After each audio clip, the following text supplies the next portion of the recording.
Fitness ഇല്ലാതെ ഓടിയ school വാഹനം RTO പിടികൂടി. എറണാകുളം കളമശ്ശേരിയിലെ ഇന്റർനാഷണൽ സ്കൂളിന്റെ വാഹനമാണ് പിടിച്ചെടുത്തത്. കുട്ടികളെ മറ്റൊരു വാഹനത്തിൽ സ്കൂളിലേക്ക് എത്തിച്ചു. പ്രദീപ് ജോസഫ് കൊച്ചിയിൽ നിന്ന് വിവരങ്ങളുമായി ചേരുന്നുണ്ട്. പ്രദീപ്, കഴിഞ്ഞ ദിവസം ഇതുമായി ബന്ധപ്പെട്ട വിശദമായ ഒരു പരമ്പര തന്നെ നമ്മൾ മാതൃഭൂമി ന്യൂസ് ചെയ്തിരുന്നു. കൃത്യമായി പരിശോധനകൾ നടത്തണം, ഫിറ്റ്നസ് ഉറപ്പാക്കണമെന്നൊക്കെ മാർഗനിർദ്ദേശം ഉള്ളപ്പോഴാണ് ഈ നിയമലംഘനം. എന്താണ് സംഭവിച്ചത്? എങ്ങനെയാണ് പിടികൂടിയത്?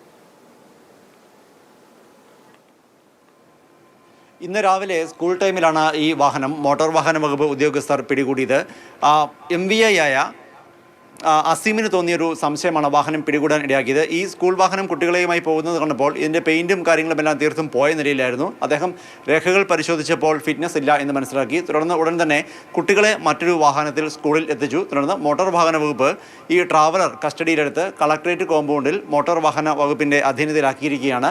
ഇത്തരത്തിൽ ഫിറ്റ്നസ് ഇല്ലാതെ സ്കൂൾ വാഹനം ഓടിച്ച ഡ്രൈവറുടെ ലൈസൻസ് സസ്പെൻഡ് ചെയ്യാനുള്ള നടപടികൾ ഉണ്ടാകുമെന്ന് RTO അറിയിച്ചിട്ടുണ്ട്. കൂടാതെ സ്കൂൾ അധികൃതരിൽ നിന്ന് വിശദീകരണം തേടും. വിദ്യാഭ്യാസ വകുപ്പിനെ വിവരം അറിയിക്കുകയും ചെയ്യും. സാധാരണഗതിയിൽ സ്കൂൾ തുറക്കുന്നതിന് മുൻപ് തന്നെ കുട്ടികളെ കൊണ്ടുപോകാൻ ഉപയോഗിക്കുന്ന എല്ലാ വാഹനങ്ങളും എല്ലാ പരിശോധനകളും പൂർത്തിയാക്കി പ്രത്യേക ബാഡ്ജ് അതാത് ജില്ലകളിലെ മോട്ടോർ വാഹന വകുപ്പ് ഉദ്യോഗസ്ഥരുടെ പക്കൽ നിന്ന് കൈപ്പറ്റണമെന്നാണ്.